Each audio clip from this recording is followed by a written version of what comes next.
আসসালামু আলাইকুম বন্ধুরা, প্রিয় ভাই ও বোনেরা। আমরা সবাই চাই আল্লাহর পথে চলতে, কিন্তু প্রশ্ন হলো আল্লাহ কাদেরকে পথ দেখান, কারা সত্যিকারের মুত্তাকি? এই প্রশ্নের উত্তর আল্লাহ নিজেই দিয়েছেন পবিত্র কোরআনের শুরুতেই, সূরা আল বাকারার 2 নম্বর থেকে 4 নম্বর আয়াতে। আজ আমরা এই 3টি আয়াত থেকে জানব মুত্তাকি হওয়ার আসল পরিচয় কি। আল্লাহ তাআলা বলেন, এটাই সেই কিতাব, এতে কোনো সন্দেহ নেই। আজকের দুনিয়ায় আমরা অনেক বিষয়ে সন্দেহ করি, সংবাদে, মানুষের কথাতে, এমনকি সত্যের মাঝেও। কিন্তু আল্লাহ তাআলা স্পষ্ট করে বলেছেন, কোরআনের ব্যাপারে কোনো সন্দেহের জায়গা নেই। কোরআন শুধু পড়ার জন্য নয়, এটা জীবন চালানোর গাইডলাইন। যে ব্যক্তি কোরআনকে সন্দেহ নয় বরং নিশ্চিত সত্য হিসেবে গ্রহণ করে, সেই মানুষই আল্লাহর হেদায়েত পায়। আল্লাহ তাআলা বলেন, যারা অদৃশ্য বিষয়ের প্রতি ঈমান আনে। অদৃশ্য বলতে কি বোঝায়? আল্লাহ, ফেরেশতা, জান্নাত, জাহান্নাম, তকদির। আমরা চোখে তা দেখি না, কিন্তু বিশ্বাস করি। আজকের যুগে মানুষ বলে, যা দেখে না তা মানি না। কিন্তু মুত্তাকির আসল পরিচয় হলো না দেখেও বিশ্বাস করা, না বুঝেও আল্লাহর উপর ভরসা রাখা। আল্লাহ শুধু বলেননি নামাজ পড়ো, বলেছেন নামাজ কায়েম করো। নামাজ কায়েম করার অর্থ কি? সময় মতো নামাজ, মনোযোগ সহ নামাজ, নামাজের প্রভাব জীবনে পড়া।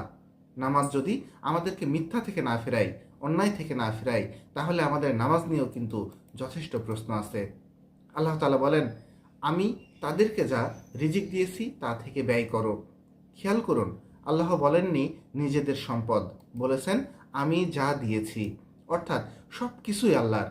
মুত্তাকি সেই যে বুঝে দান করলে কমে না, বরং বাড়ে। জাকাত, সদাকা, সাহায্য সবই ইমানের প্রমাণ। আল্লাহ তাআলা বলেন, যারা ঈমান আনে তোমার প্রতি যা নাজিল করা হয়েছে এবং তোমার আগে যা নাজিল করা হয়েছিল। বন্ধুরা, একজন মুসলমান শুধু মুহাম্মদ সাল্লাল্লাহু আলাইহি সাল্লামকে নয়, বরং সব নবী এবং সব আসমানি কিতাবের উপর ঈমান আনে।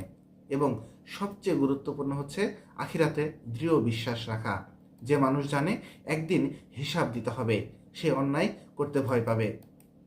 প্রিয় দর্শক, এই 3টি আয়াতে আল্লাহ আমাদের সামনে মুত্তাকির পূর্ণ প্রোফাইলটা তুলে ধরেছেন। এখন নিজেকে প্রশ্ন করুন, আমি কি কোরআনে সন্দেহ করি? আমি কি অদৃশ্যে বিশ্বাস রাখি? আমার নামাজ কি আমাকে বদলাচ্ছে? আমি কি আল্লাহর পথে খরচ করি?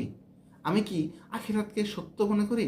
যদি উত্তর হ্যাঁ হয়, তাহলে ইনশাল্লাহ আমরা হেদায়েতের পথে আছি। ভিডিওটি ভালো লাগলে লাইক দিবেন, শেয়ার করুন, আর এমন ইসলামিক কন্টেন্ট পেতে চ্যানেলটা অবশ্যই সাবস্ক্রাইব করবেন। আর যদি ভিডিওটা ফেসবুক থেকে দেখেন, অবশ্যই পেজটা ফলো করে আমাদেরকে সহযোগিতা করবেন। আল্লাহ তাআলা আমাদের সবাইকে মুত্তাকি হওয়ার